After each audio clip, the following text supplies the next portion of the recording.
La louange est à Allah, le Seigneur des mondes, et que Allah élève davantage les degrés et les grades du prophète Mohammed. Le prophète Mohammed sallallahu alayhi wa sallam est né le lundi 12 du mois de Rabi'ul Awwal durant l'année de l'éléphant, ce qui correspond à l'année 571 du calendrier solaire. Allah Ta'ala a envoyé notre maître Mohammed sallallahu alayhi wa sallam et a fait de lui la meilleure de ses créatures et la plus honorable selon son jugement. Il l'a honoré par rapport à toutes les créatures au point que sont apparus lors de sa naissance des signes qui indiquent l'éminence de ses bénédictions. L'un des savants de ceux qui ont composé des ouvrages au sujet de la naissance du prophète Mohammed a dit: dans la première nuit du mois Rajab, Amina fut enceinte du messager de Allah sallallahu alayhi wa sallam. Lorsqu'elle fut enceinte de lui sallallahu alayhi wa sallam, on voyait les oiseaux qui voltaient autour d'elle par honneur pour celui qu'elle portait en son sein. Lorsqu'elle voulait puiser de l'eau d'un puits, l'eau montait jusqu'à elle par honneur et gloire pour le messager de Allah sallallahu alayhi wa sallam. Elle disait: j'entendais le tasbih, le fait de dire subhanallah, subhanallah. Alors elle dit: j'entendais le tasbih des anges autour de moi et j'ai entendu quelqu'un dire: voici le maître des messagers. Aussi j'ai vu dans le rêve un arbre qui portait des étoiles. Parmi elles il y avait une étoile plus éclatante de lumière que toutes les autres.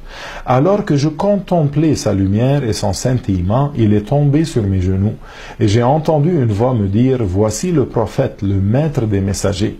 Puis un ange est venu à moi et m'a annoncé: tu es enceinte du meilleur des messagers et du maître des croyants. Je me suis réveillé de mon sommeil et j'ai raconté ce que j'avais vu à mon époux. Il m'a dit: allons voir Khalifa ibn Attab, il t'expliquera ce rêve. Nous sommes partis le voir et je lui ai raconté ce que j'avais vu. Il m'a dit: l'arbre est Ibrahim al-Khalil et les étoiles sont les prophètes parmi ses descendants.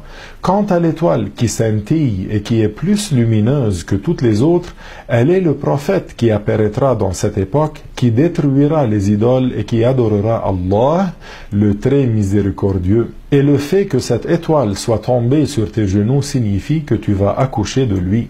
Sa nouvelle se propagera de l'Orient à l'Occident. Abdullah, le père du prophète Mohammed, fut atteint d'une maladie qui causa son décès, alors qu'il était à Médine. Amina était à ce moment-là enceinte de 6 mois du messager d'Allah sallallahu alayhi wa sallam. Lorsque Amina fut enceinte du messager d'Allah sallallahu alayhi wa sallam, parut alors la clarté de sa conviction et la lumière de Mohammed se manifesta sur son visage.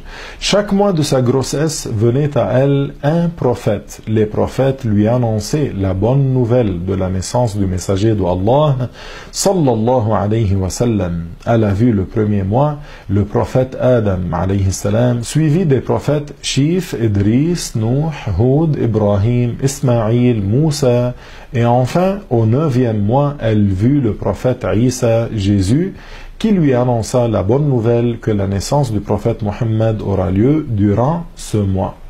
Lorsque le mois de Rabi'ul Awwal eut commencé, la 12e nuit, c'était la nuit du lundi, une nuit éclairée, Abdul Muttalib, le grand-père du prophète Mohammed, était sorti faire les tours autour de la Kaaba avec ses fils. Amina était restée seule dans la maison, sans personne à ses côtés. Abdul Muttalib avait refermé la porte sur elle de crainte que quelqu'un ne vienne à elle. Elle a dit: je suis restée là et j'ai entendu un bruit entre le ciel et la terre.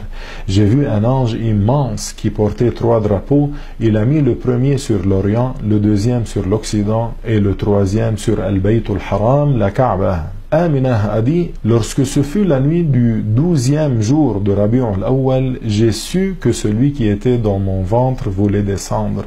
Je me suis mise à pleurer du fait de me retrouver seule dans la maison. C'est alors que, d'un coin de la maison, j'ai vu 4 femmes de grande taille vêtues de pagne blanc.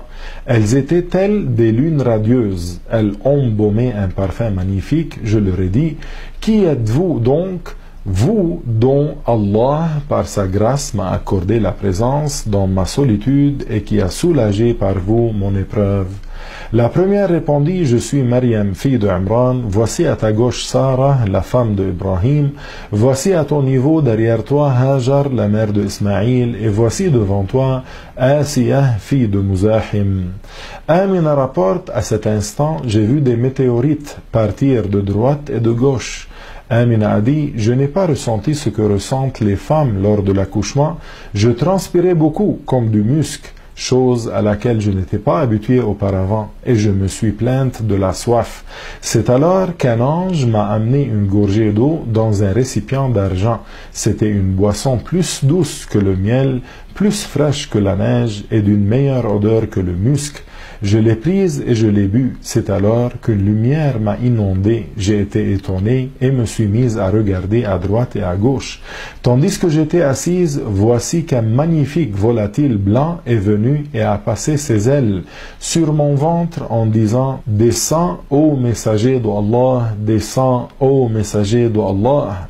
Le Créateur, celui qui sait les choses cachées et les choses apparentes, m'a aidé et j'ai accouché du bien-aimé d'Allah, Muhammad sallallahu alayhi wa sallam. Amina a dit, quand il sortit avec lui une lumière qui a éclairé l'Orient et l'Occident. Le prophète est né avec du kuhul dans les yeux et le cordon ombilical sectionné. Lorsqu'il était né, 3 anges se sont précipités auprès de lui.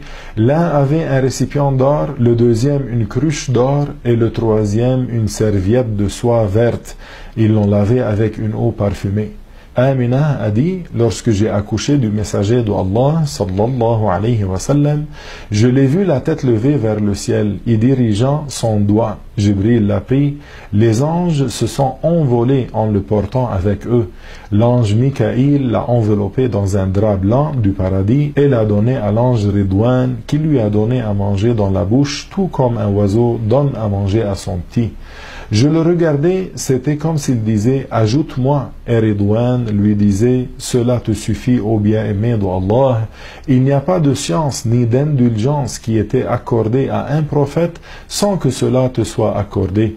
Attache-toi alors à la voie de droiture, celui qui suivra ce que tu dis, et ta loi sera rassemblée dans ton groupe au jour du jugement dernier. » C'est alors que quelqu'un a dit « Tournez avec lui aux orients de la terre et à ses occidents, et faites-le passer aux endroits où sont nés les prophètes.